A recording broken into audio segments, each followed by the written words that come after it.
Good evening, everyone, and welcome to another amazing episode of Ghost Education 101. I'm super excited about today's episode. I am joined by Robert Bradley from CPRI, and we're going to be talking about science and the paranormal. For those of you guys who are noticing, Philip's not here. He's had a long day at work, so he will be joining us in the comments probably in a few minutes. So make sure you say hi to him, and we will see him in 2 weeks when we return. So welcome to the show, Robert. How are you doing? I'm doing fine. Thanks for having me. This is Good. exciting. It is. It's been a while since you've been on the show, but as always, I have a great time chatting with you, and you always have great information about topic people don't usually think about in the paranormal field using science. Yeah, that's definitely something a lot of people don't think about. There's a lot of folks out there. That's okay to if you just want to experience something, that's fine. If you just want to experience that go out, experience it to your heart, to your heart's content.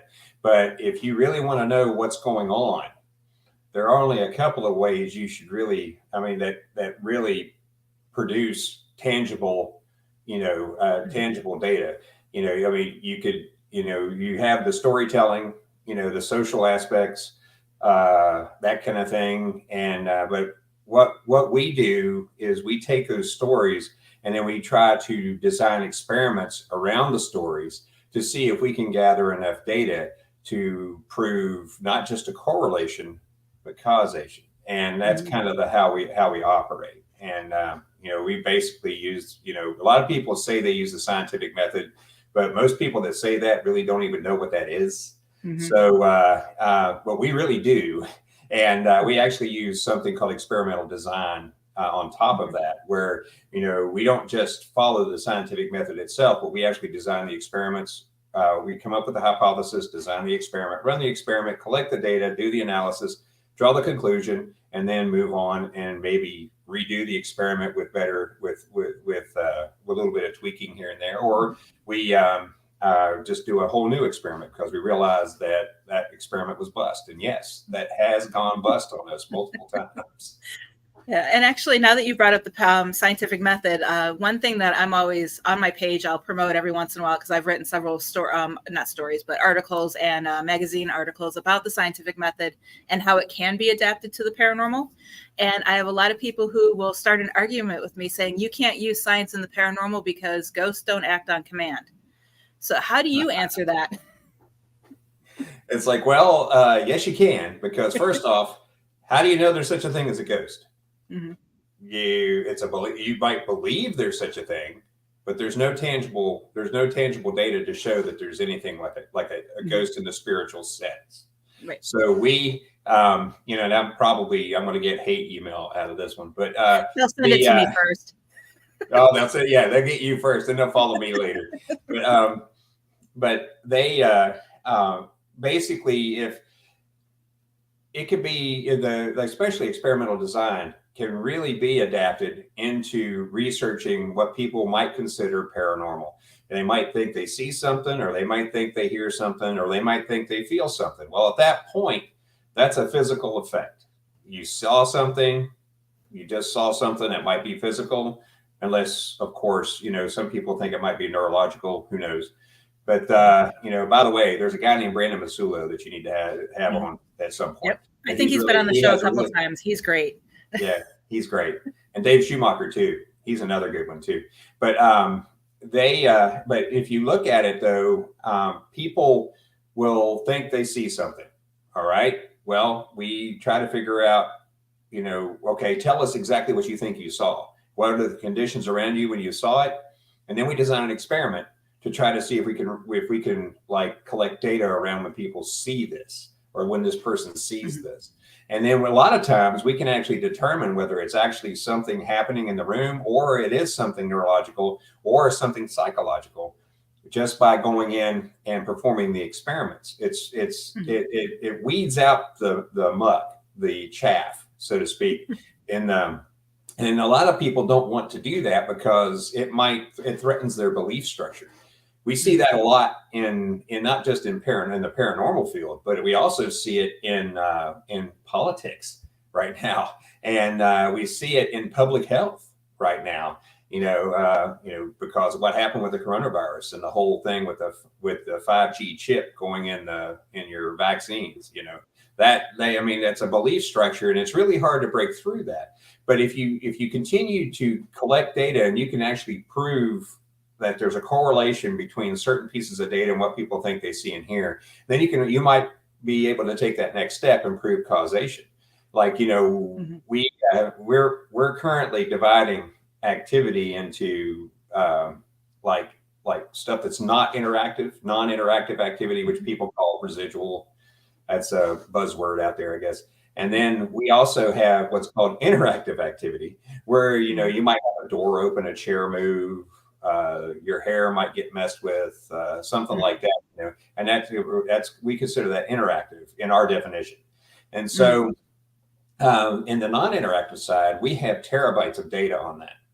And the terabytes of data seems to indicate that there's a natural cause for that there's something out there in the environment.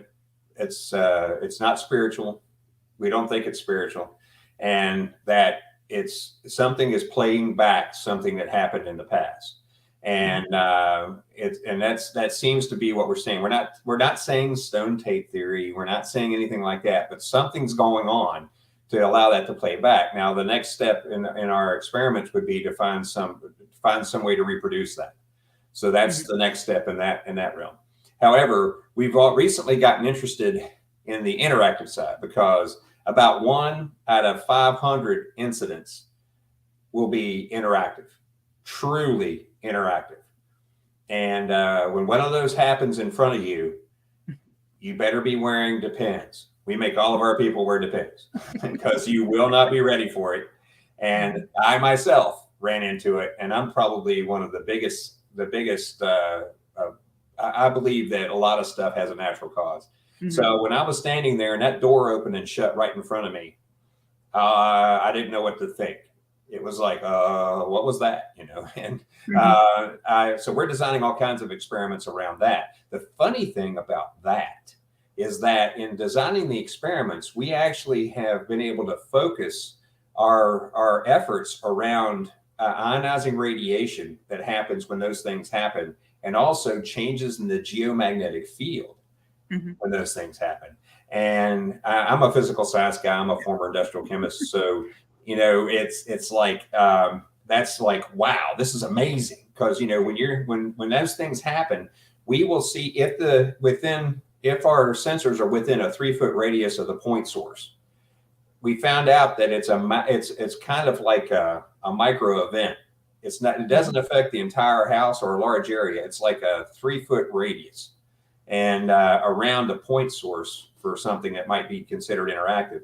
And if our sensors are within that, we'll see a spike in ionizing radiation up to 5 or 6 times the background radiation when that happens. And we will also see a fluctuation in the geomagnetic field upwards of maybe 100 milligauss, and it'll fluctuate and then come back down again. The funny thing is we're also starting to see electromagnetic pulses, the kind of thing you get from a nuclear detonation, that'll just take out your battery operated equipment, just shut it right down unless it's RF shielded.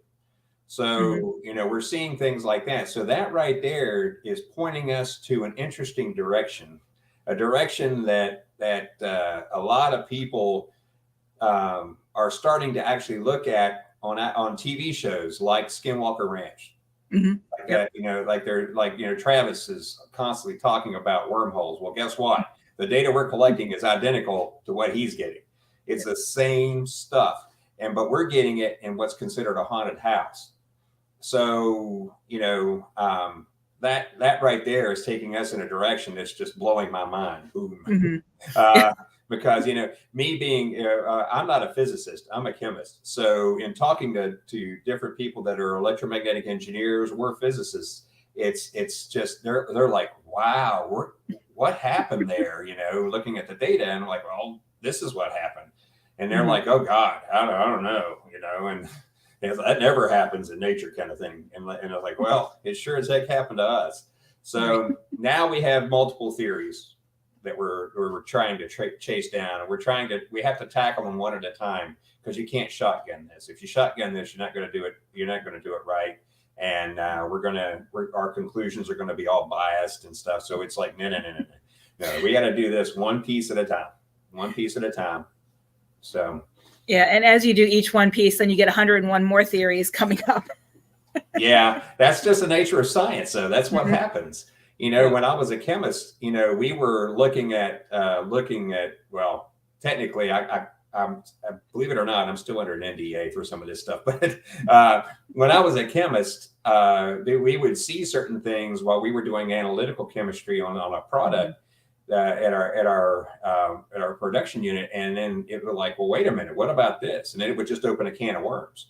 So then we'd have to track down each little piece, and put more money into it and that kind of thing. So it happens all the time.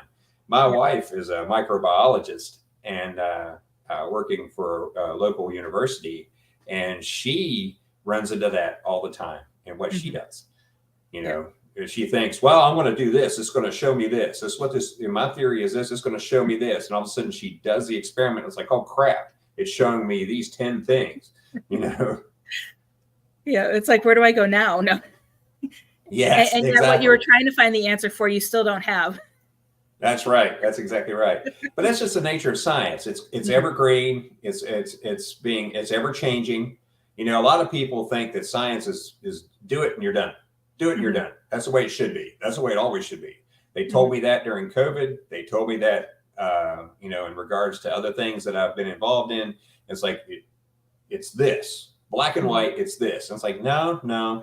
If we get more data, it might change that conclusion with more data. If you get more data that shows something a little different, then your conclusion is going to have to change. You can't keep the same conclusion. And that's what scares a lot of people out of using science in this field. Yeah. Because the science, as you gather more data, might take you a direction that you're not very comfortable with. And for me, if it happens to take a spiritual direction, I'm going to go that direction. If it takes a quantum mechanics direction, I'm going to go that direction. Because I'm following the data. Call me Gil Grissom from CSI. I'm following the data. I don't care where it leads me. I'm going to follow the data, and that's what our organization as a whole does. We just follow the data. Yep, that's what it's all about. And I know you have a presentation for us, but before we get started, just want to say hello to everybody who is watching. We have quite a few people: Charles, Courtney, Damon, Anastasia, LaDonna, Mark, Key Farms, West Virginia, John, and Philip is joining us now. He said he had to work late. He'll see us all next time. But we do have one quick question that I wanted to cover before we actually started. Charles asked, is there a good way to properly identify a spirit? Would asking questions only that spirit would know be effective for identification? Okay. Sorry, I was trying to actually pull up my presentation. But that's okay. Take your time. A good way to properly identify a spirit. First off, I got to say, I don't even know if there is such a thing as a spirit. I don't know. I can't say that. So in trying to identify something you don't really know exists, you're doing yourself a disservice. If you believe it exists, then that's okay. But trying to identify something that doesn't have any tangible data surrounding it is going to be next to impossible. And also, a lot of people, they'll say, well, I'm going to run a spirit box. Don't get me started on a spirit box.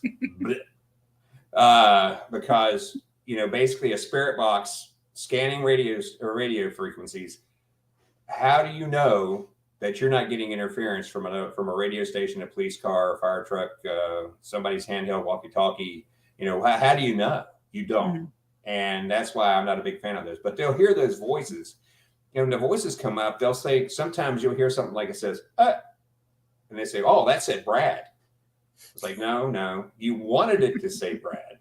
Right. Your mind is trying to make sense out of it. So at that point, you're doing yourself a disservice if you try to identify a voice or something like that.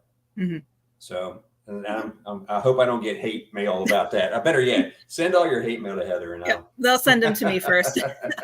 I'll weed through them and send them your way. But yeah, whenever you want to start your presentation, just go ahead and pull it up, and then I'll add it to the screen.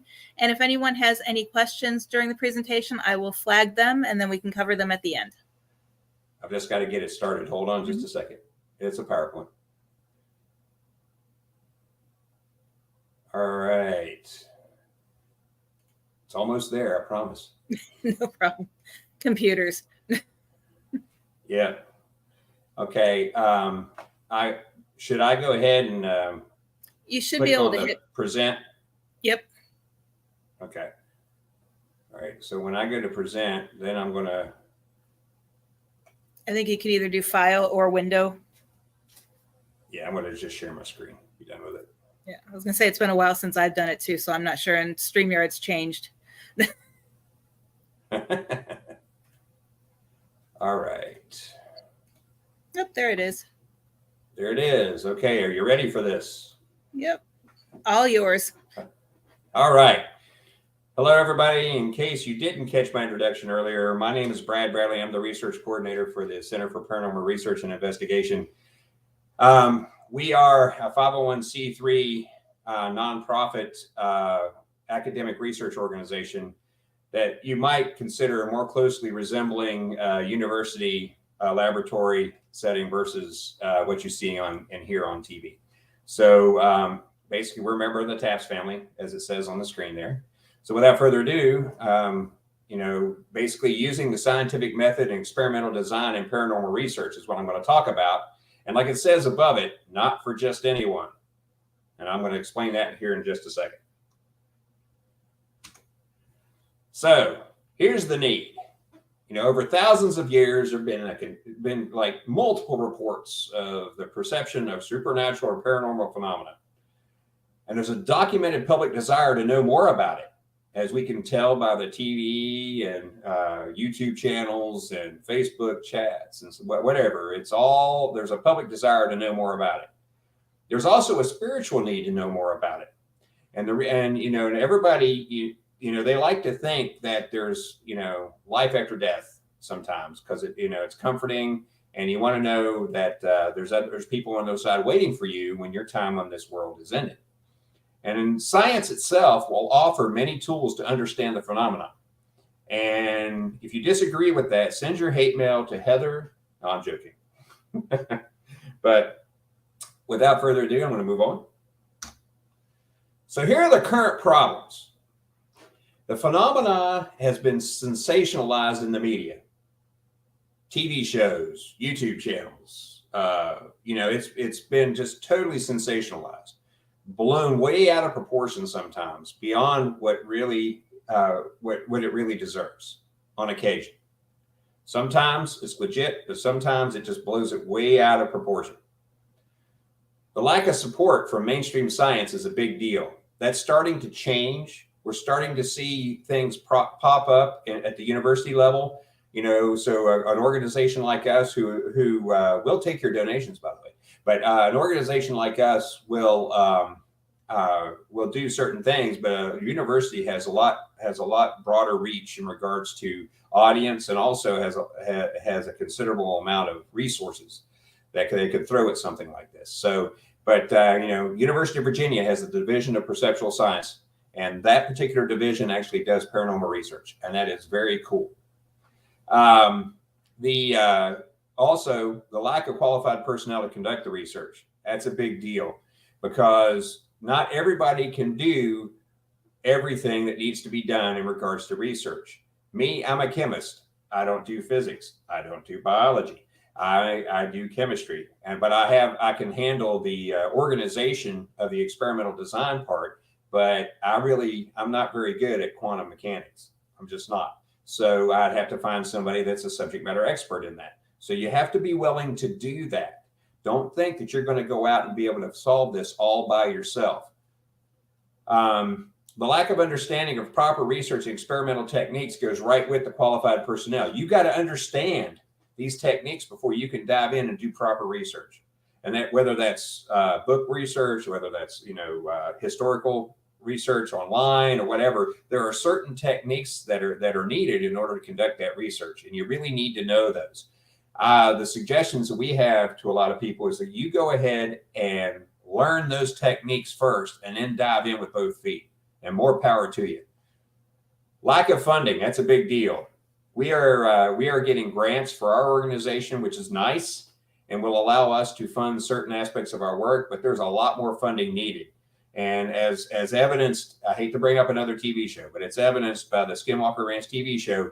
They have serious money, and they're able to do serious work out there with that serious money. And if we could, an organization could be funded that way, they could really do a lot of work. And there's also a lack of outlets for new scientific work, and that goes right back to the lack of support for mainstream science. There's just, our organization is an outlet for it. And other organizations out there that might do the same thing we do could be an outlet for this. But it really takes the funding, the personnel, the understanding of the techniques, everything to make this work. Also, there is still no sharing of data. There's a little, there's a little bit here and there, hit and miss kind of thing, but there needs to be an overall open data environment in order to further the field beyond where it is now, beyond the sensationalism, finding correlations, causations. That data, that sharing of data is necessary. And a whole lot of that has to do with jealousy. We've run into that. Everybody has run into that at one time or another. There's also a fear of rejection and a fear of ridicule. That's another reason why that data is not out there. There's a real possessiveness there because they think if they share their data that we're going to find something wrong with it. And, we got to think peer review is an important part of the scientific process. It just is. It needs to be reviewed by the peers. And I'm not talking to other paranormal investigators. What I'm talking about is reviewing the data. I mean, not just the data, but reviewing your techniques and your conclusions from somebody that's an expert in the technique. If you're doing chemistry, somebody that's a chemist. If you're doing electromagnetic measurements, somebody that's an electromagnetic engineer. That kind of thing. You need to have those SMEs look at what you're doing. Most are not using any sort of searchable database for their data. That can become a problem because how are you going to find the stuff and make the correlations you need to make over large swaths of data like big data, or even using something like R, to go in and do that? You still have to enter all that, all those searchable keywords and things like that into the software. So it's like, if you don't have a database to where you can start looking at this stuff, that's a bad thing. Permission to see the data is given lip service, but there's no follow through. That happens a lot. People say, "Yeah, I'll share my data with you," and lo and behold, they just don't. They will not. You get ghosted, pretty quick. And the reliability and validity concerns are key, and standardization of techniques is needed. If you use established experimental techniques, that last bullet item will go away. The problem is people don't understand the techniques like they need to, so the reliability of the data they collect using the techniques is suspect. Now, here's a big deal. And this has popped up recently around the country. Many organizations were created by those with none of the skill sets needed, like we've talked about before. These organizations are committing gross negligence through their practices. They're being sued for this stuff.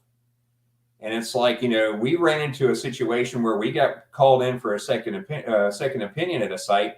We go to this guy's house, and he had some serious mental issues. And a group had gone in there before us and told him he had demons in his house and he was going to kill himself.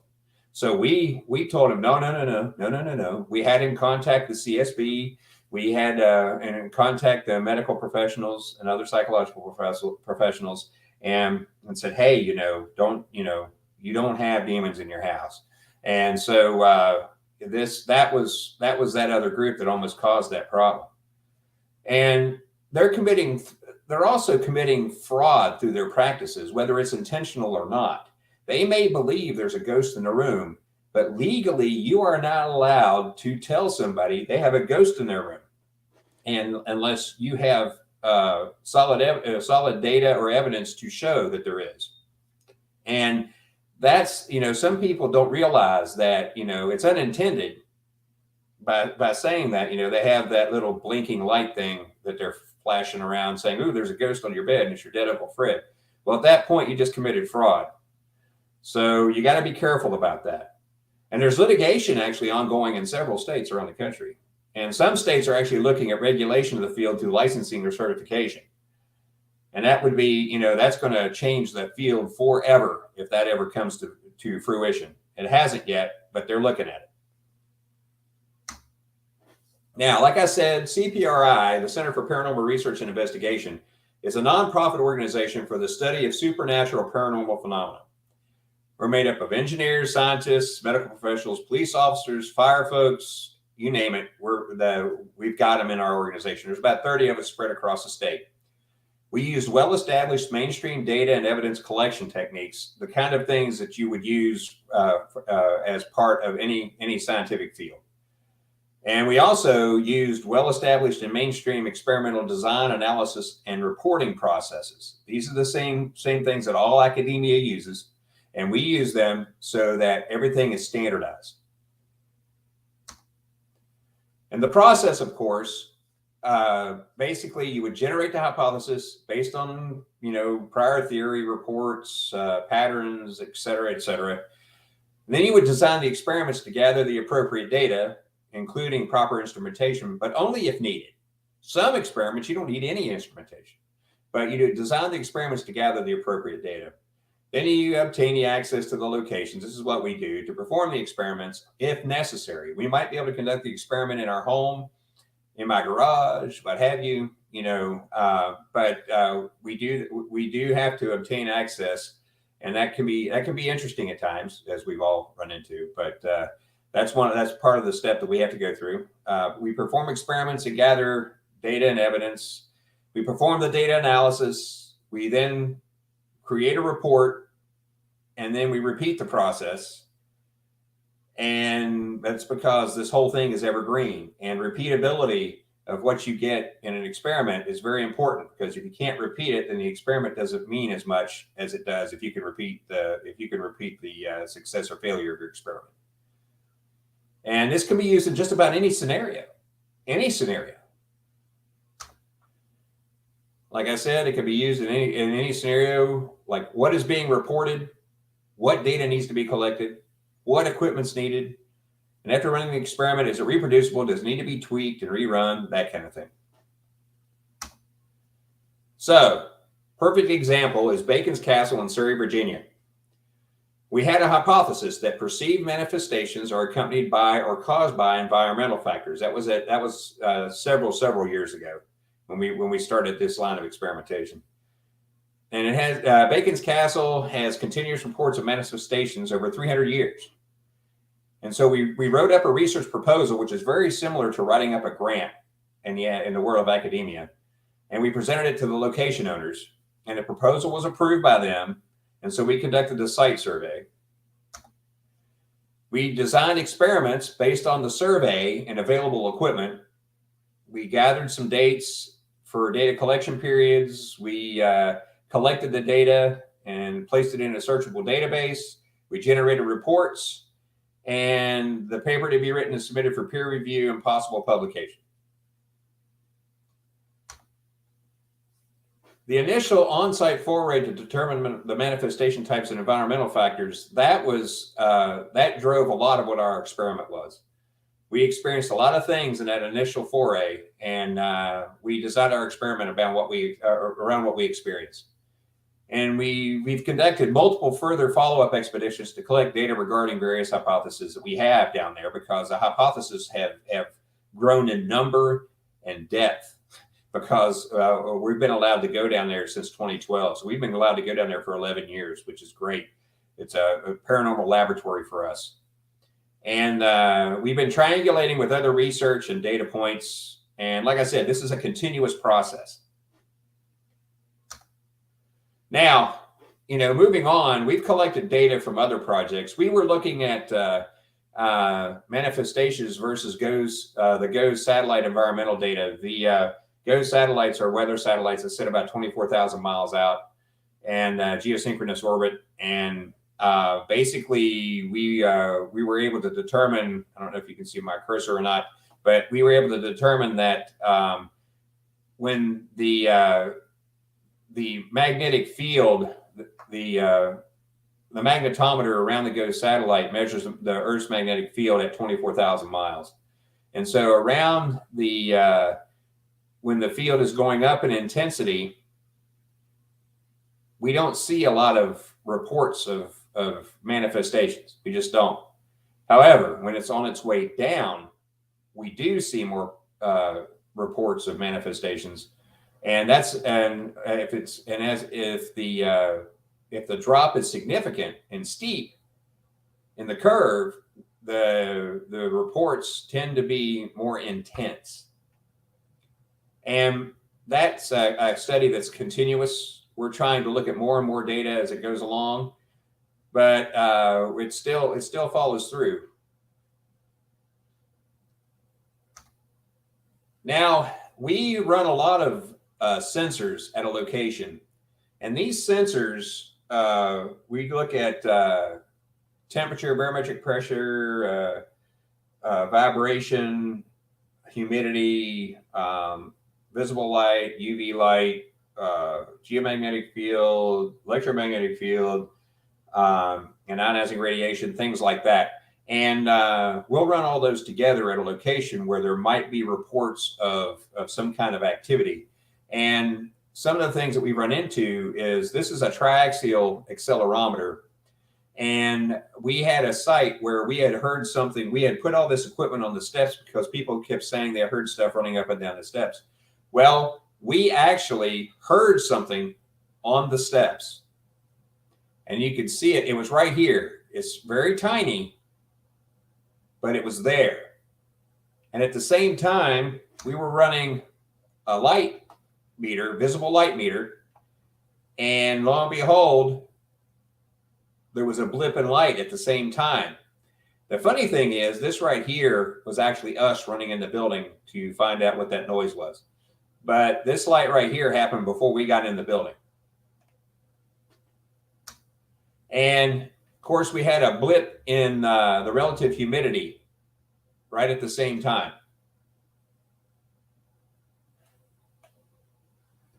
So we consider that a multi-sensor event. And when something like that happens, that's like the holy grail for us. That's very significant. And we also got a blip in the magnetic field from the magnetometer on just one axis. It was right here around the same time. So, in summary, there's a definite need for research into this phenomena. There's a need for more qualified personnel to conduct the research. There's a need for proper research structures in the endeavor, like standardization, using mainstream research and experimental techniques. There's a need for funding for the research, and there's a need for more cooperation among organizations. And eventually, there's going to be a meta-narrative emerging with with much clearer patterns and questions where we would continue to improve our research. So that's me. If anybody wants to write that down, but I'm going to stop sharing so we can go back and we can take some questions. Hey. Yeah, everybody, I guess, was watching because nobody really asked too many questions. So if there's any questions, feel free to ask. I know just before you started, Anastasia was talking about when you were talking just before you started the presentation. And she said, yes, there is a spiritual dimension, but you can't quantify it that scientifically because it's part of human consciousness. And to that question, I have to say, how do you know? That's a belief structure right there. So, that's a whole different thing. Right now we're strictly working with what we can identify, with what we can basically we're not working in a belief structure. We're not. Now it's okay to have a belief structure. I'm not saying that's wrong, because it could entirely be true what she's talking about. And like I said, if the data actually takes us that direction, then oh yeah, we'll go that direction. Then we'll pull in those subject matter experts, and then we'll deal with it like that. But right now, our data is not showing that. Right now, that's only for the follow up. Well, I'm sorry, that's only for the non-interactive stuff. The interactive stuff, we have no idea. And so that the fact that we're starting to get the same kind of data that Travis and friends are getting over at Skinwalker Ranch is very interesting to us, because they keep talking about wormholes and portals. It's like, well, maybe if that's the case, but you got to think though, if you look at an Einstein-Rosen bridge, the predicted energy, consumption of trying to create that thing is enormous. So, that still bothers me a little bit. But anyway, I'm sorry, go ahead and finish. Oh, that's okay. I was going to say, she did also comment later during your presentation that the scientific method is awesome for human experience, but for the spiritual side of things, the scientific method does not apply. And she's right on the money with that. I'm going to agree with her on that. It's simply because it's a belief structure. And using a scientific method on the belief structure, it would be next to impossible because of the bias of the data you're going to get out of the belief structure. So I have to agree with her on that. On the spiritual side of things, that's exactly right. We, like I said, though, we're not looking at the spiritual side right now. We're only looking we're actually looking at what we can quantify. And in doing that, it's one of those things where we just, like I said, we follow the data. And I keep referencing Gil Grissom from CSI, but he said it all the time. We follow the evidence, follow the data, and we take it wherever it takes us, whether we like it or not. Yep. And then Courtney did just comment, everything we do is based on a belief system. Yes or no? Well, that all depends on what your definition of a belief system is. A belief structure is, I believe that my shirt is a deep purple when it's not. It might not be visually, but I believe it is. So I'm going to continue to believe it is. But I have data that might show otherwise. And, the data is right here in front of me, visually there. And we got a recording of it now too. But a belief structure, a hypothesis is you might consider that a belief, but a hypothesis is generated to be so that you can try to prove it. It isn't one of those things where you believe it and that's it. That's all there is to it. I believe it, so it is. And that's the difference between the two. Yep. Okay. And then Damon wants to know, what are some protocols to use to ensure data is collected properly? Well, Damon, you should know because you're part of our organization. But basically the protocol, if you use the mainstream techniques that you would use in an environmental science laboratory, a physics laboratory, whatever, in regards to collecting your data, depending on your experiment, you basically, first off, you got to try to eliminate as much bias as possible. You got to try to do that. You got to have controls. You've got to show your what the background was before you started your experiment versus what happens during the experiment, and then what happens after the experiment.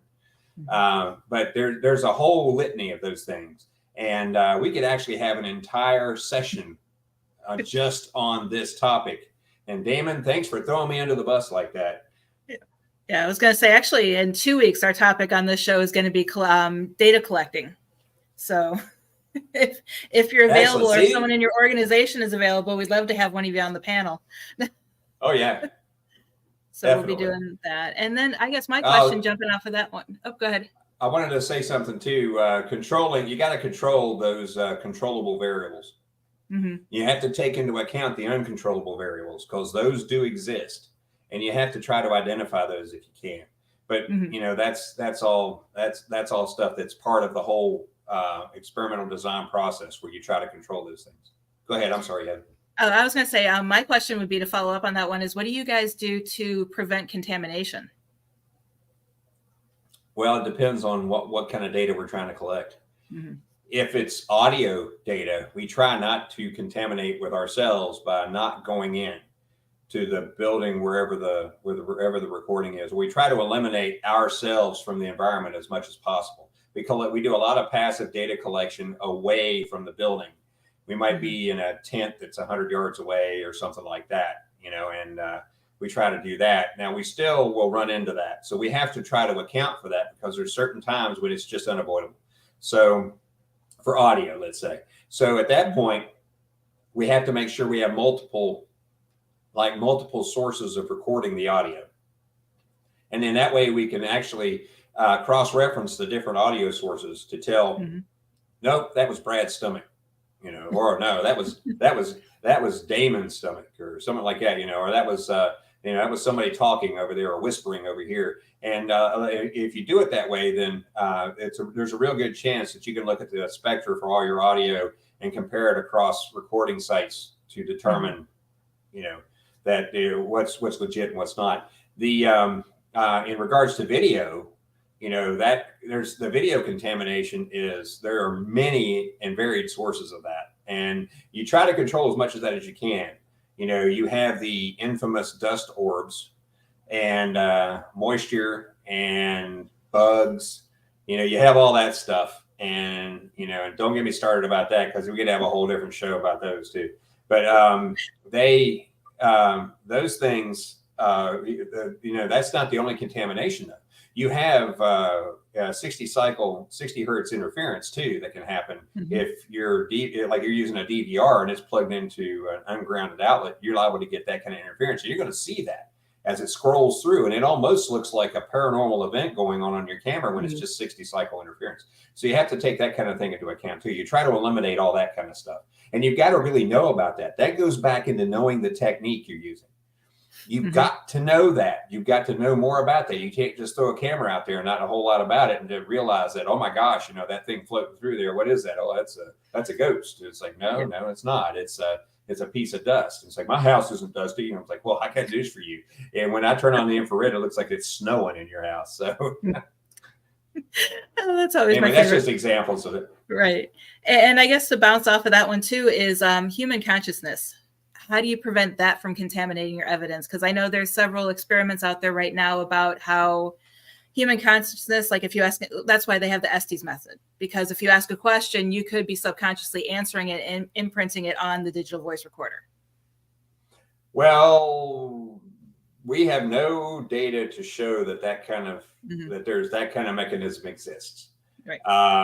The Estes method itself is suspect to me because it's using a ghost box. Right. And first off, the ghost box is suspect to begin with. So you've already got a tool that has uncontrolled variables running through it that are being used, that are biasing the data already. And then you just, the propagation of bias just continues and continues through that whole method. So that's all a problem all by itself. The human consciousness thing, that's not something that we're really looking at, though Brandon does. And, I mentioned him earlier, and, he has some really good theories on that, and it'd be interesting to try experiments around those, but it's just, we haven't gone that route yet. Okay. And we're only controlling the physical factors right now. And, and we don't know if there's anything like the University of Virginia is doing studies in psi and out-of-body experiences and things like that, more human consciousness related. And, they're conducting those because they're all psychiatrists and MDs. So they know what they're, and neurologists. So they really know what they're doing in that realm. We don't have any of those. Well, we have some MDs in our organization, but we don't have neurologists or anybody like that in our organization. So we're sticking to what we can measure. And that's what we're doing right now. And the data is very promising on that. It really is. Oh, cool. And MP wants to know, what equipment can paranormal teams use to help in scientific research? Well, first off, you have to you just don't go out and buy some gear. If you sit down and you have a hypothesis, like, somebody is seeing or hearing somebody walking up and down the steps, the first thing you look at is like, well, how do I go about collecting data around that? So you design an experiment to where, like, oh, well, let's see, we need something to measure, to record sound because they hear it. Because they hear it, you got to have something that records the sound. So you have something that records the sound, and it's good to have something that has a broad enough frequency response on the recorders to be able to collect the sound around those footsteps if you hear them. Now, if people think they're really low thumping footsteps, you need something that has that range in the recorder. Now, that's just the recorder. Now, it's like, well, if somebody's walking up down the steps, do they feel it? Do they feel it in the floor when the footsteps hit? Mm-hmm. Well, if that's the case, then you need something like a geophone that data logs over time to collect data over time while that recorder's running to see if any vibrations were detected when those sounds were detected. So that's just an example right there. You've got to base any equipment you get on your experimental design. Just don't go out and buy a bunch of gear and start shotgunning it, because at that point you don't know what you're getting. Yep. You don't understand how it relates to anything. So you got to make sure you design your experiment. You only get the gear you need, which also saves you money. And then you proceed with your experiment. And you may need to increase the amount of gear you get over time, because of what you find out in that experiment. So, yeah, it always cracks me up, the thousands of dollars people spend. I still, when it comes to the actual investigating, I still use my non-tech tools. Mm-hmm. And we do have a box, but we only use it for events because that's what people want to see. Yeah. We don't touch that thing, and we don't REM pods or none of that stuff, because a lot of people are buying this gear and they don't even know what they're measuring. Mm-hmm. The REM pod is, that's basically a proximity detector, and around with that antenna, and it's using changes in the electromagnetic field around the antenna to cause the alarm to go off.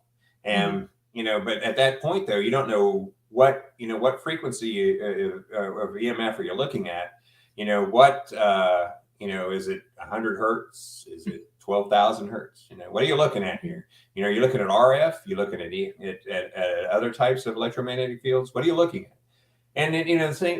It's just like the ghost box is the same thing. But you have the other things too, where they're essentially EMF detectors, and people think that when there's an EMF fluctuation, that they see the blinking light go off and they go, "Ooh, that's a ghost." No, it's you got bad wiring right there in your wall, or your cell phone's on right next to the device, or because your cell phone in itself could measure a lot of the things you're looking for. Mm-hmm. However, if you have another piece of equipment besides the cell phone, you got to turn that cell phone off, because it will interfere with the other one, whether it's on airplane mode or not. That the processor gives off RF, and it'll set off anything that measures electromagnetic field, anything. Mm-hmm. And the vast majority of all ghost hunting equipment measures electromagnetic field in some fashion. Yep. Yeah. And Courtney was mentioning in one of my other shows, we had a walkie-talkie can set it off. Some of the equipment even. Oh yeah, walkie-talkies will. We do that. We have, believe it or not, there's one piece of made for ghost hunting equipment that we actually use. And everybody, I'm surprised your jaw's not hanging open, Heather, right now. But we actually use the EDI Plus, and there's a reason for it. I love that tool.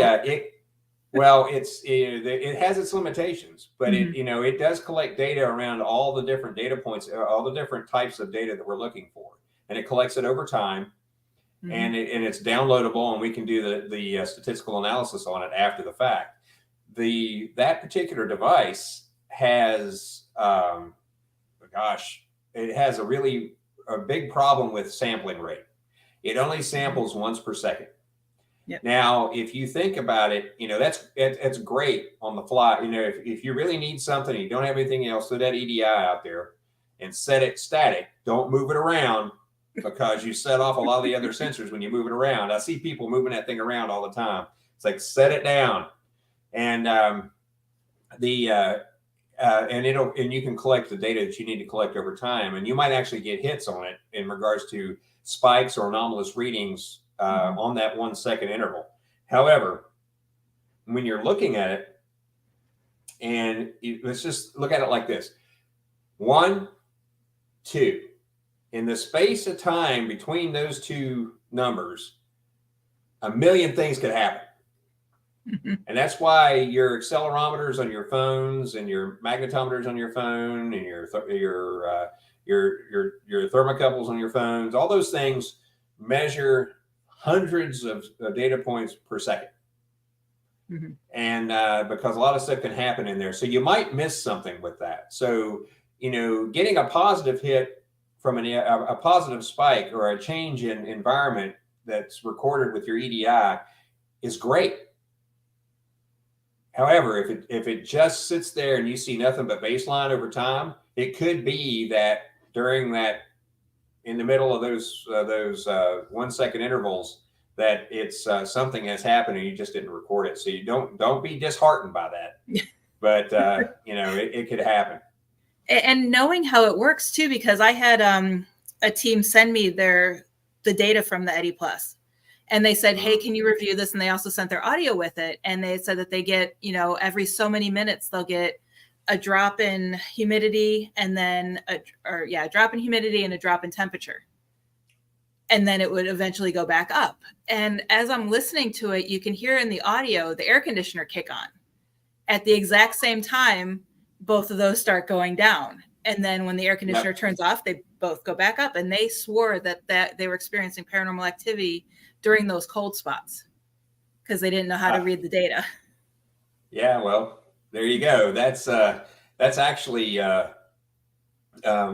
we've run into the same thing. That's why you need to have you need to have your audio, you need to have your video, along with all the environmental stuff. Because if you just have the environmental stuff, you have no idea if something went in and interfered with that. There's your interference. There's your bias.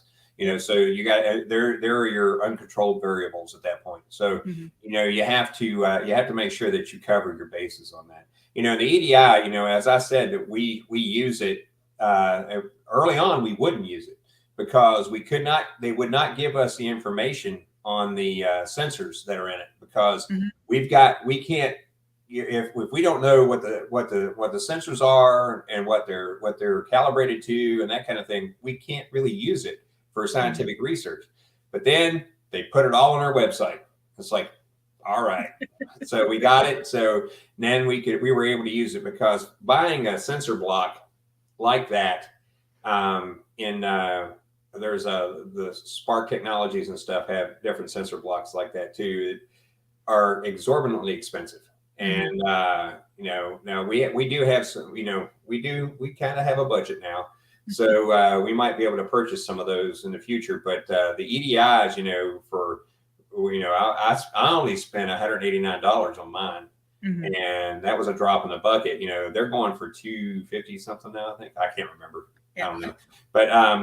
But the one thing that you have to watch out for with those particular pieces of equipment too is they drain your battery even when they're off.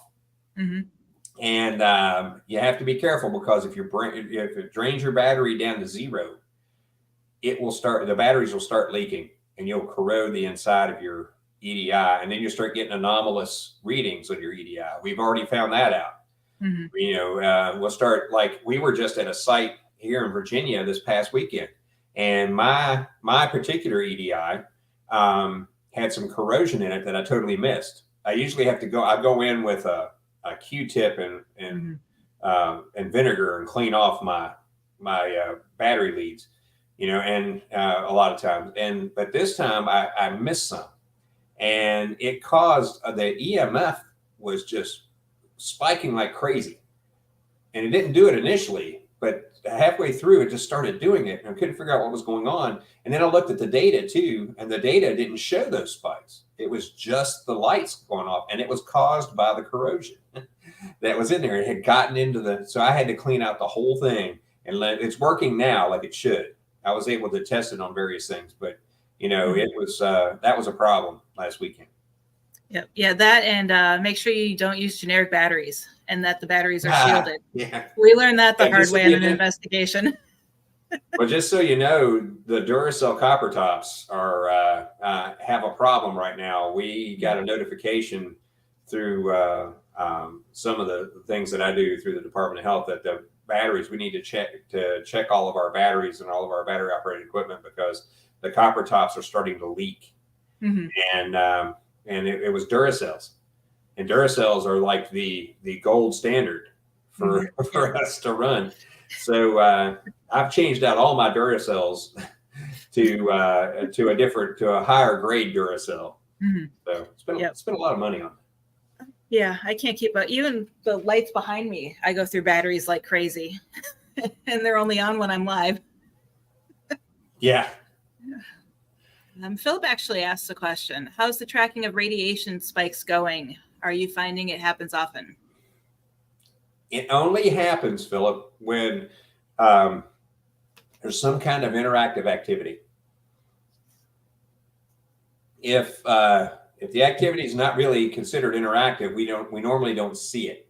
But if the activity is interactive, we sometimes see it, but we sometimes don't because our Geiger counter is not in that zone of influence of the point source.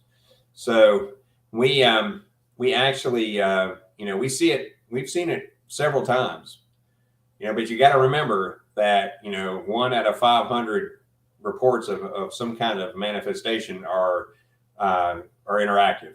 Everything else would be considered non-interactive. So it still happens. It's not all the time, but it still happens. And he followed up with, what's the highest spike you've recorded? Well, let me put it this way. There was a site, and I think that they'll be okay with this, me talking about this, but there's a site called Hanover Tavern in Hanover, Virginia.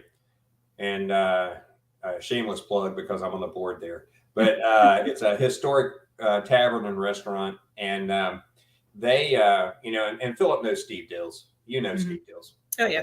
And he's the president of the board up there. When we actually had an opportunity to run some data, to collect some data in there overnight, and ran video cameras and recorders and stuff like that all night long. In a room upstairs called the bride's room, in one of the older parts of the building, it's called the bride's room because that's where the brides change clothes for the weddings there now. But it was a bedroom, I guess, at one point. And this particular room, the background was around 15 counts per minute in the ionizing radiation. There was a spike to 257 counts per minute in that room. 257 counts per minute. It should have bleached everything in that room. Mm-hmm. And but it was so fast that it didn't really harm anything.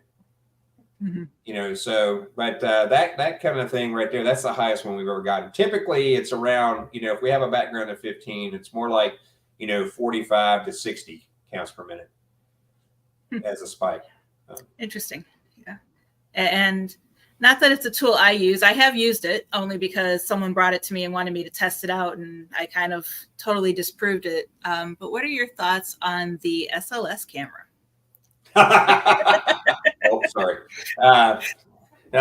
The SLS camera, I mean, it's designed to show a human body. It's designed to generate a human body based on what information it gets back from those hundreds of lasers, infrared lasers that it shoots out the front. And since it's designed to do that, you can shine it at the wall right here. And if the wall has enough imperfections in it, you're going to get a person. Mm-hmm. Yep. And you're going to get that stick figure. And it's designed to do that. The software is designed to do that. And people will say, well, I changed the software. It's like, no, you didn't. If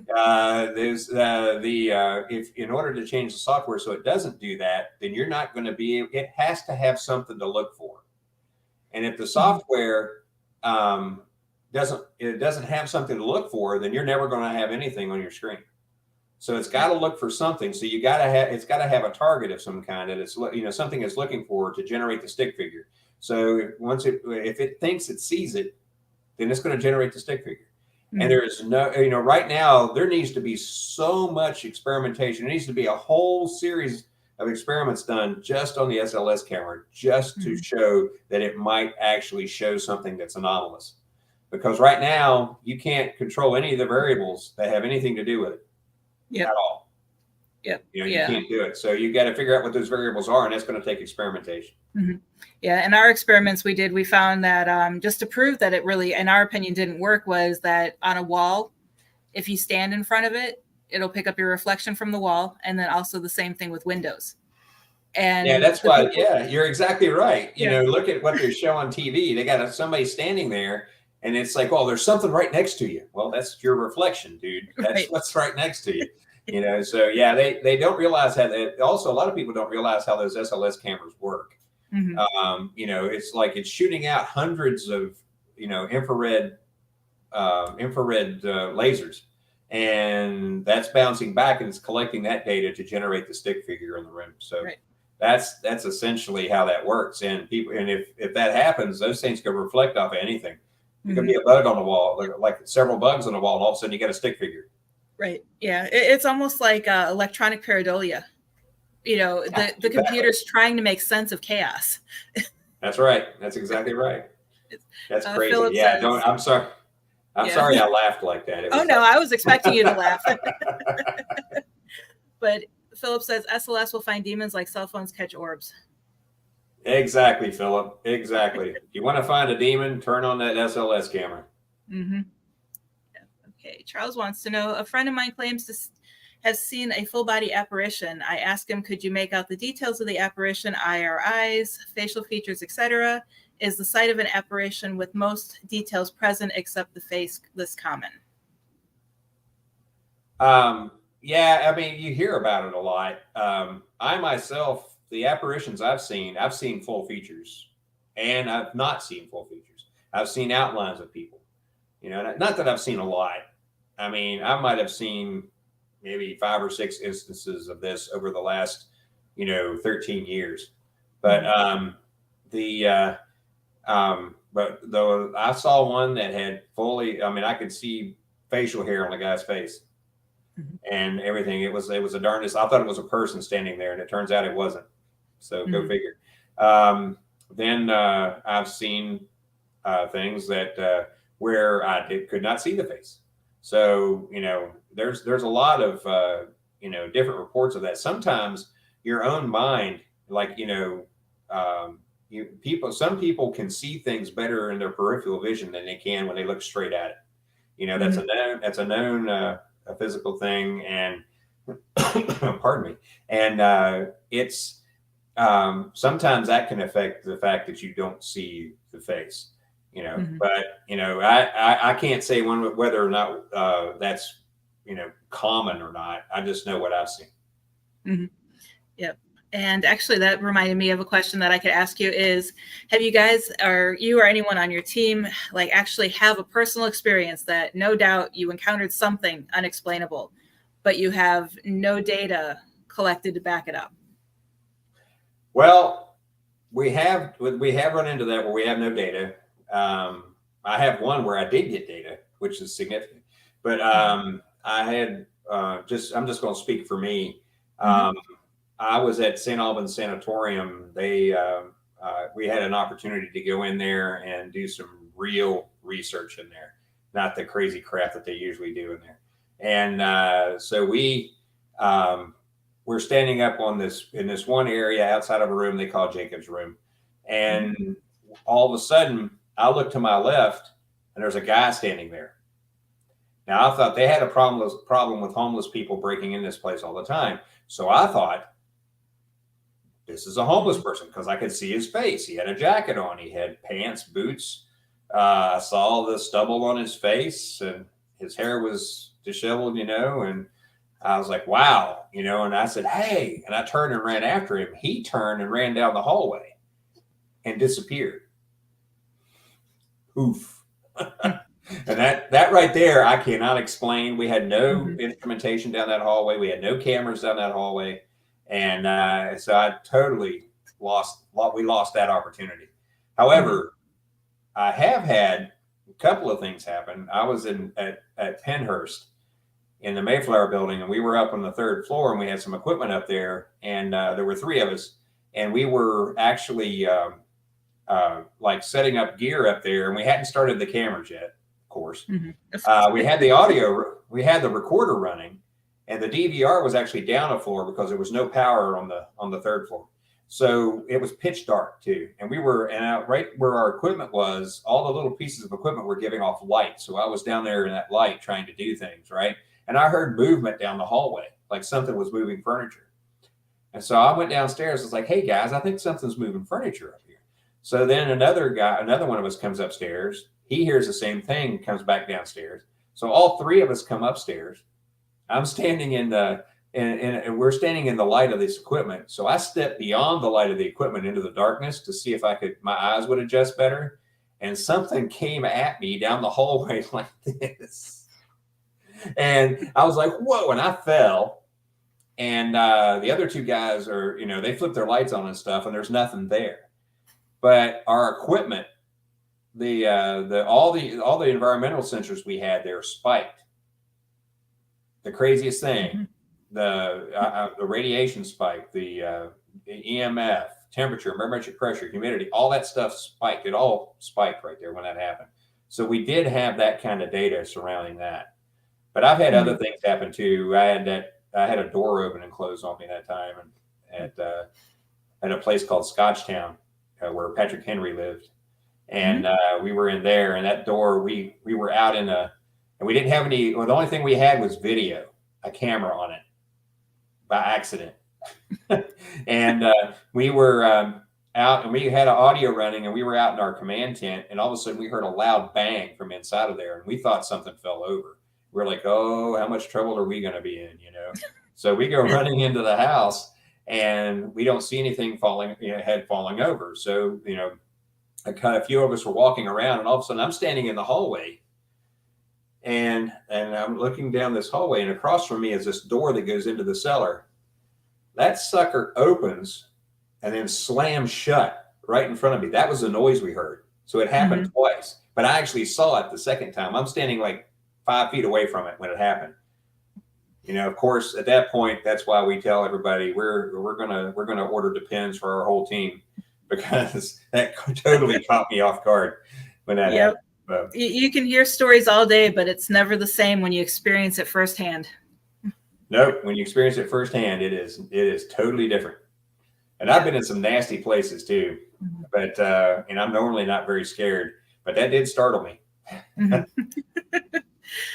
Damon wanted to know, how about the black shadow in the hall at St. Albans? Is that the one you were talking about? Well, no, that's different. That's a whole different one. We actually have video of that one, and the sensors didn't pick up anything anomalous down there, but the video was significant. We actually, it was a black mass that happened at the end. And Damon, that's actually when that Discovery Channel guy bolted and went outside. He followed. He was like, I'm not going back in there. And it was funny because when he was out on the porch, we went back out on the porch with him, and his hands like shaking like this, trying to smoke a cigarette. But yeah, we had a black mass though that appeared at the end. It was like almost like the size of a basketball, and it like was moving around then at the end of the hallway. And we were running red visible light. This was an actual experiment that Damon thought up. Instead of doing infrared, we just used visible light. It was red. So it formed at the end down near these elevators, and all of a sudden it shot down the hallway over top of us. And you can see if you go to our CPRI Facebook page, the funny thing is that it's that's the picture. That's our cover picture. It's we're sitting there looking down the hallway, and and right after that picture was taken, that thing shoots right over our head, and we're like falling backwards like that because it's shooting over our head. And at that point, the Discovery Channel guy said, "Nope, see ya," and he went outside.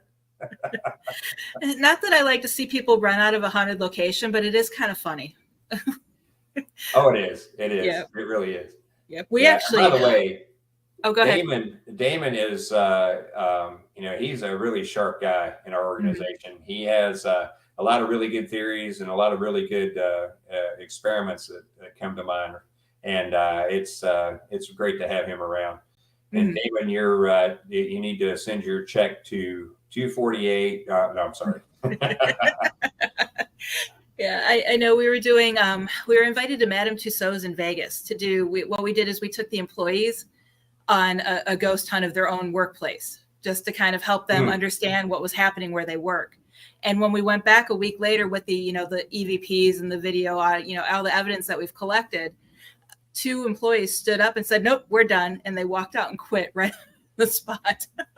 We're like, well, at Bacon's Castle, they had an incident down there where early on in our history down there, a docent turned around and saw a lady on the steps in period clothes and thought it was like a reenactor that had gotten in the house. And she goes, "Hey, you're not supposed to be up there." And then that lady turned and smiled at her and went up the steps and disappeared. She quit right after that. And there are all kinds of things that happen like that. There was an old luggage factory in Petersburg that we went into that it's 250,000 square feet. It's all abandoned except for 9,000 square feet where they have where they make medical things like bedpans and walkers and stuff like that. And the people that work down there, some of them, as soon as they found out we were doing stuff down there, we actually caught things down there, they quit and never came back. So it happens. Yep. Yeah, I know people who work at a museum in Vegas. Without saying the name, people probably know what I'm talking about. And they say the turnover there is awful. Well, there's, we get, we do some things in certain locations where they have contractors that are coming in to do work on the place because they're trying to restore the place or something like that. And then lo and behold, the contractors just leave and never come back and don't say why. So that's that happens a lot too. See, I'd like to work in a haunted place. I volunteered at one in Vegas, and on our off time, I was, hey, can I go in the back room and do some, EVP sessions? They're like, sure, go ahead. Yeah, I've worked in places that could be haunted, but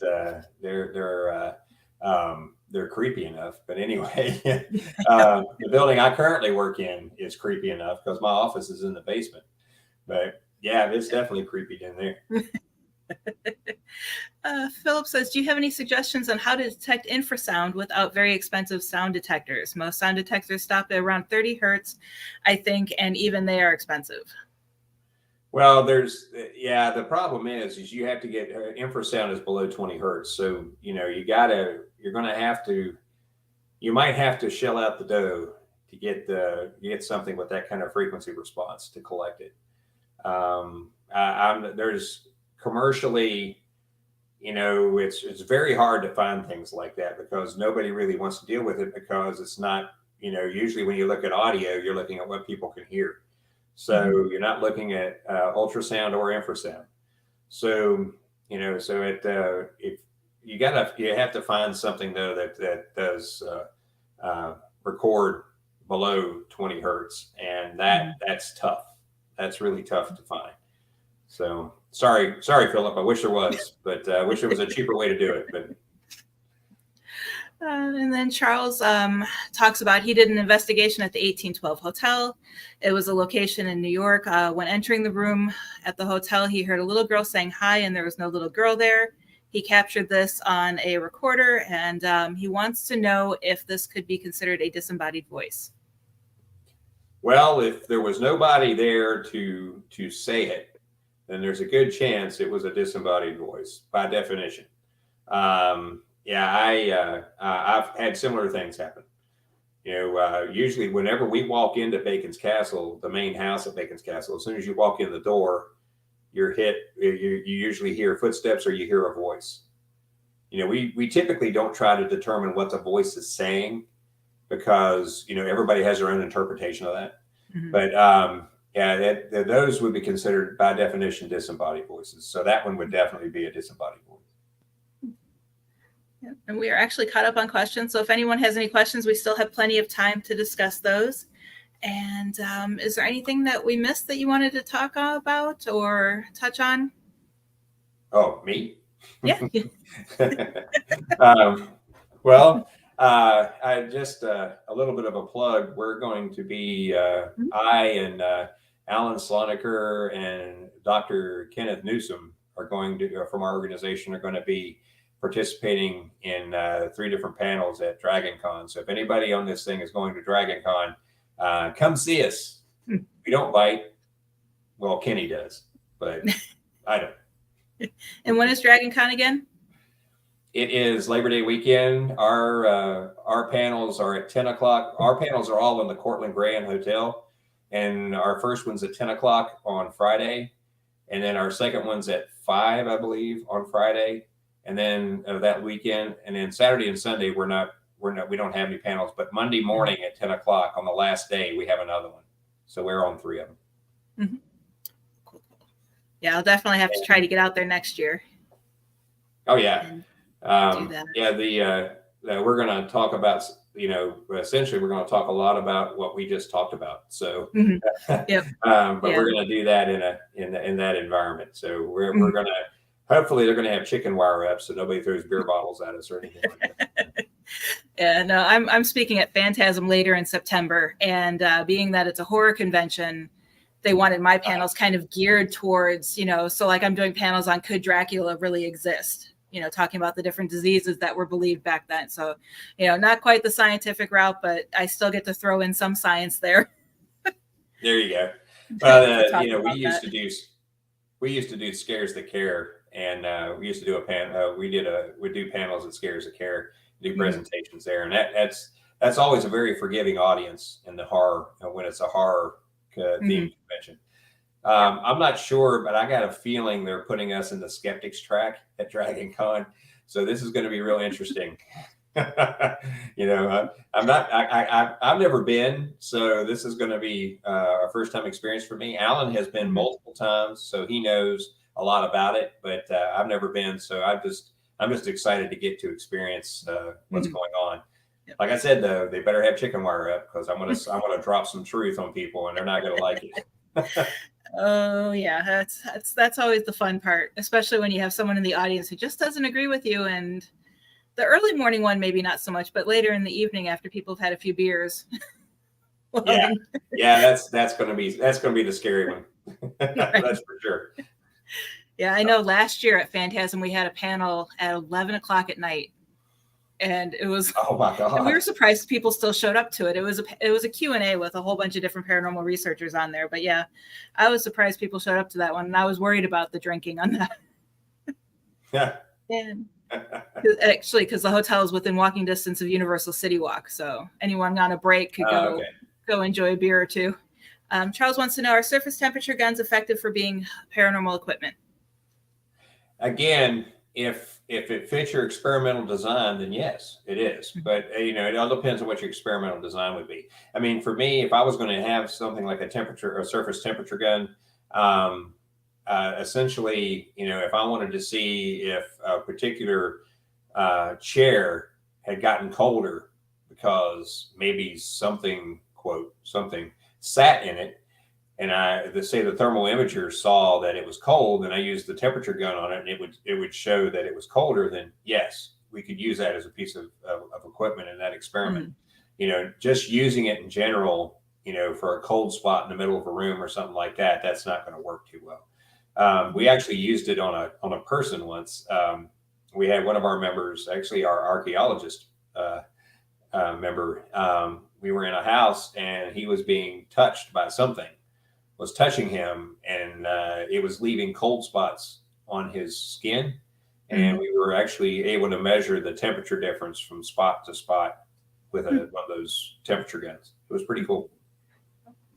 And Key Farm says, take a clear umbrella to Dragon Con. Alan Key, good to see you, buddy. I went to high school with Alan and grade school and junior high. But so he has the dirt on you. No.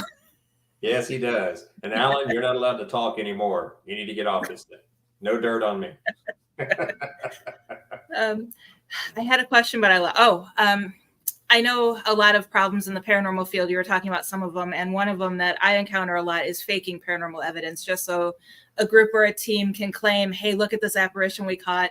9 times out of 10, it's from those little ghost apps where you can imprint the photo on it. That little girl I see everywhere. But have you had anyone or encountered anyone who tried to fake scientific data to prove that they've captured something? They misinterpreted mostly. It's a lot of the people wouldn't know how to fake the scientific data. In essence, too, you can't really fake the ionizing radiation data from a Geiger counter. That'd be really hard to do. Now, you could fake the EMF data because you could just key your microphone, your walkie-talkie right next to it and cause spikes.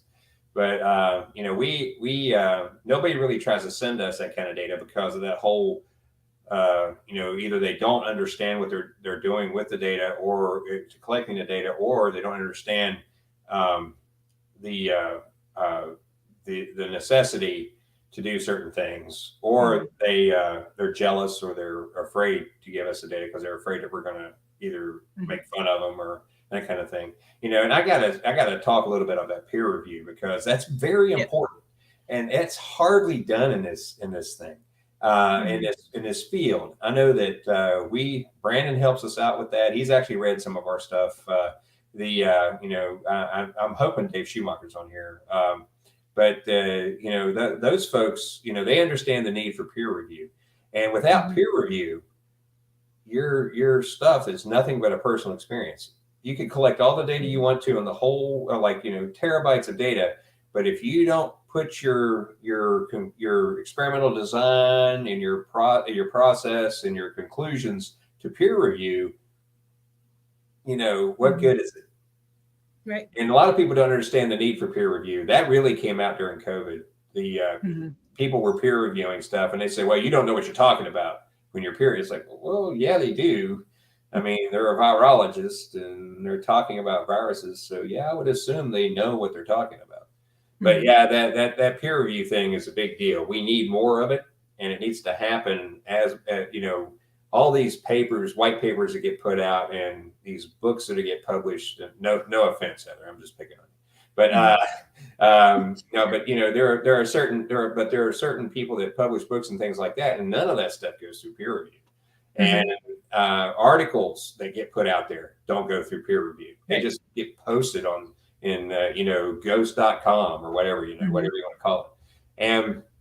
But peer review is so important just to legitimize what you're doing. And without it, there's no legitimacy. It's gone. Yep. So I think it's mostly because I have a group of people and I rotate who I send it to each time I do something. If I capture an EVP or a photo or a video, and I send it to 5 different people just to see, to make sure I'm not the only one who's seeing it, and then I change up who I send them to each time. And I think people are afraid that, in their mind, they've captured this great piece of evidence. And if they send it to someone else to look at, they're going to have a reason behind it. And people aren't nice nowadays. No, they're not. So they're afraid of someone coming back at them and yelling at them or, being mean about it. Yeah, I'm a bit of a jerk at times, but not to that extent. Right. Of course, I'm a grumpy old man. What can I say? That whole fear of ridicule thing.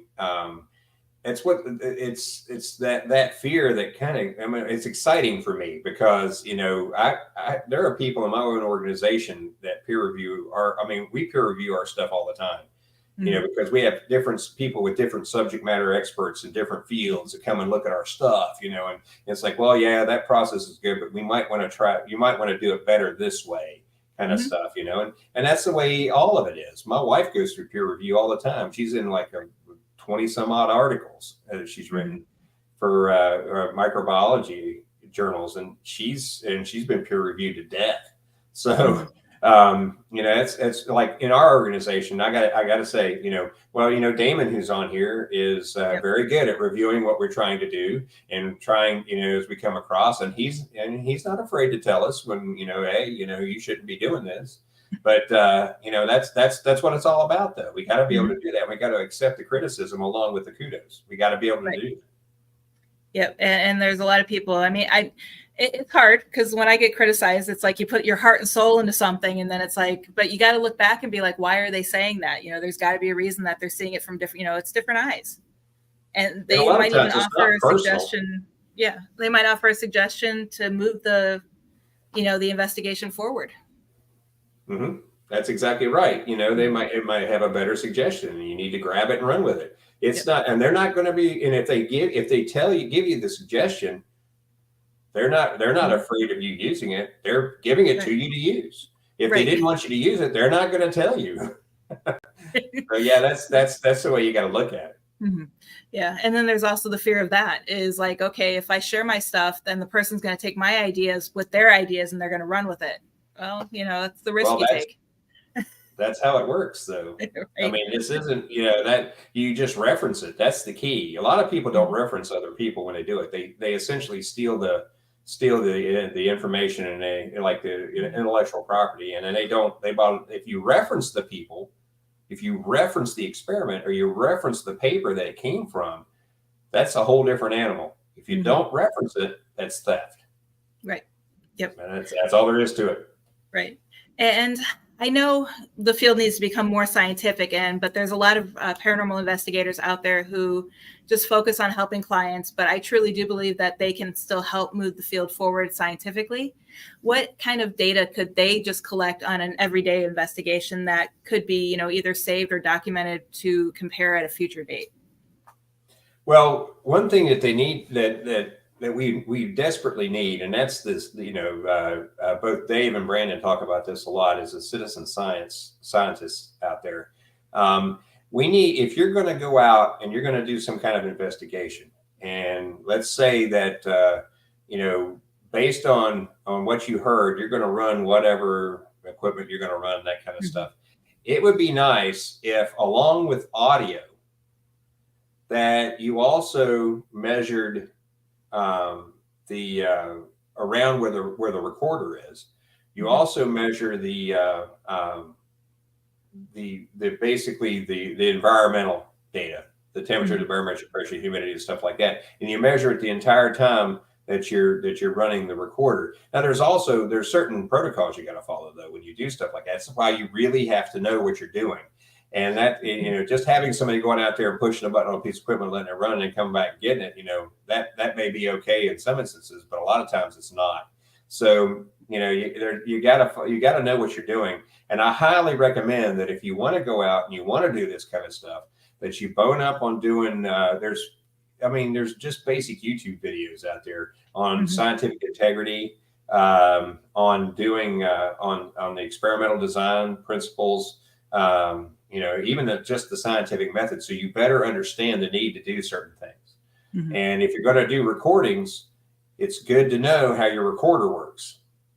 And because a lot of people will get a Tascam DR05, and they won't have the slightest clue how that thing works.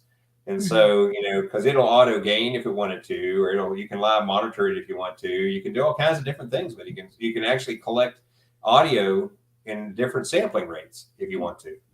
But people don't understand that, and changing any one of those things will change the entire outcome of your audio collection experiment. Yeah, and a lot of people they want to go and just push the button. And I even know an investigator that I used to investigate with, didn't last long, but she would go on the investigation when it came time for the team to come together and share what they've encountered and all their data and everything.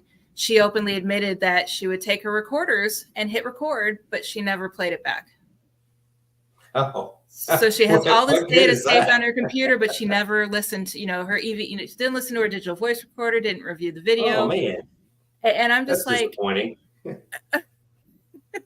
That's disappointing. I know. And it's like I didn't know how to respond to it. And I was floored by that when I was told that. And I'm like, why even go? What? Or if you're going to go, why even bring the recorder? It's like, yeah, exactly. I mean, a lot of people, what they want to do is they want to experience it. They want to experience the seeing something, or the hearing something, or the feeling something. They want to experience it. And like I said, that's perfectly fine. As long as you admit to yourself that's what you're wanting to do. Right. A lot of people, that's what they really want to do, but yet they say they're going to do an investigation, they're going to help a client. Well, first off, you got to answer the question, how am I going to help this client? And second off, the term client is kind of questionable, because did they hire you?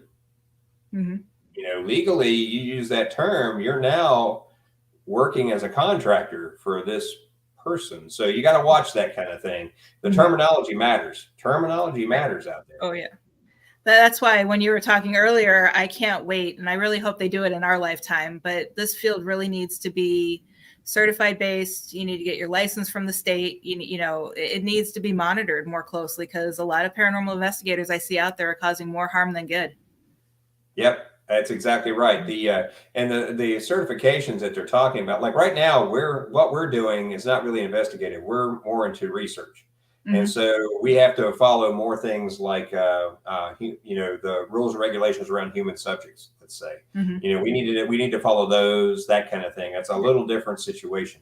For people that call themselves investigators, that puts them into a realm with like private investigators. And let's say, the state decides to go the route where if you're going to call yourself a paranormal investigator, you got to have a PI license and that kind of stuff. So, and there's a lot of work to that. That isn't an easy thing to get. Now, it will clear the chaff for a while until people figure out ways around it. But still, though, my experience with state government is that they will do the easiest thing possible, and the easiest thing to do would be make everybody private investigators. That's we've stepped out of calling even though the I in our name stands for investigation. That has to do with a research investigation, just like you have a principal investigator in any kind of laboratory, and that's kind of how we operate. Yeah. And I know even in the last, I would say, year and a half, I've even gotten away from calling myself a paranormal investigator. And I just refer to myself as a paranormal researcher, because, right now we're not taking client cases for several reasons, including the legalities of things. Yeah. You can step, we've walked into all kinds of messes, crazy people, drugs, and that's just not a good scene. So, we rarely go to a private home anymore. There's too many opportunities for failure there. It's a target-rich environment for failure. Let me put it that way. Exactly. Alan wants to know if you could speak to matching information and observations collected from interviews and site surveys to provide context. Matching information and observations collected. Alan, you speak like a police officer. What is up with you, buddy? No, I'm just joking. Because he's a recently retired police officer. Basically, when we have opportunities where people will call and say, hey, we've got a ghost in our house. We got weirdness going on in our house. Well, somebody like Alan or some of our other folks might call them and interview them. And they get information from the interview. Then they might go to the location and collect some observations while they're there themselves on top of the observations from the person that's the witness, let's say. And then as they put all that stuff together, they come up and essentially, there comes the hypothesis. And from all that information, you gather all that information together, you sit down, you crunch it. Everybody talks about it as part of the group. You might even have its own little peer review going on in the information that you've collected, and then you sit down and you come up with the hypothesis that you want to examine. Like, I saw something in that mirror down there that wasn't really behind me, but it was in the mirror. So at that point, you design an experiment around identifying that in the mirror. So that kind of stuff, I think that's what Alan's referring to. I'm hoping that's what Alan's referring to. But anyway, that right there, the interviews and the site surveys for that kind of stuff do provide the context to generate the hypothesis for sure. Okay. And again, we're all caught up on questions, and you've answered all of mine that I came up with to throw at you. Okay. So if anyone has any questions, we still have, he says he's not encouraging the psych patient. Well, we did have one of those. But but we have run into that. But anyway, Alan is all too familiar with that. But yeah, we have run into those. The interesting thing is that when if we do something like a site survey, we try to like for private residence, let's say. It's rare now that we do that, but if we do that, then we try to send people that are either have an investigative background, like police officers, and also mandatory reporters like nurses and MDs, that kind of thing, psychologists maybe if we have anybody available, and we try to have them go and try to ascertain the stability of the witness first and make sure the witness is a viable witness, and then moving on, after that, if we're doing an actual site survey, then we might also have people that are familiar with, structural engineering or electromagnetic engineering, electrical engineering, what have you, just to make sure that the house isn't generating EMF and messing people up, that kind of thing. Because we have run into that. We actually have a guy that's in our group that is sensitive to EMF, and he's like a canary in a coal mine for us. We send him down the hallway and it's like, oh my God, my head hurts. Well, yeah, there's a high EMF field right there. So. Human experimentation. No. No, we don't do that. No. I'm just joking. No, but seriously though, he is sensitive to that though. He'll walk past one of the badly wired electrical board in a house, like a switch box, and lo and behold, his head will just pound. He'll get sick to his stomach, everything. Some people are like that. Me, yep. I'm not sensitive. I'm not sensitive to anything. You just ask my wife. No, I'm joking. Most stuff like that doesn't bother me, but it does bother some people. Yep. And actually, one more question before I start closing things out from me, unless someone else has a question, feel free to leave it in the comments and we'll get to it. But do you think this field will ever be considered a real science and not a pseudoscience? Well, I mean, it's gradually progressing towards the science side of it.